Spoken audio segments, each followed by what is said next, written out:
Sioux Falls has issued a severe thunderstorm warning for Lyon County in northwestern Iowa, northwestern Osceola County in northwestern Iowa, northern Sioux County in northwestern Iowa, Rock County in southwestern Minnesota, Nobles County in southwestern Minnesota, south central Murray County in southwestern Minnesota, southeastern Minnehaha County in southeastern South Dakota, central Lincoln County in southeastern South Dakota, until 9:15 p.m. At 8:51 p.m., severe thunderstorms were located along a line extending from near Hardwick to near Laverne to near Inwood to near Canton, moving east at 70 miles an hour. Hazard, 60 miles an hour wind gusts. Source, radar indicated. Impact, expects damage to roofs, siding, and trees.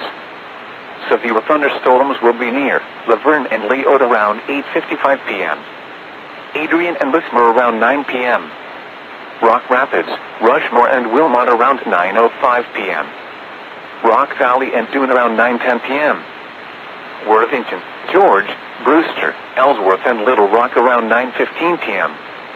Other locations impacted by these severe thunderstorms include Kimbry, Kenneth, Steen, Magnolia and Bigelow.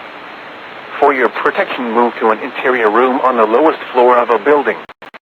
Torrential rainfall is occurring with these storms, and may lead to flash flooding,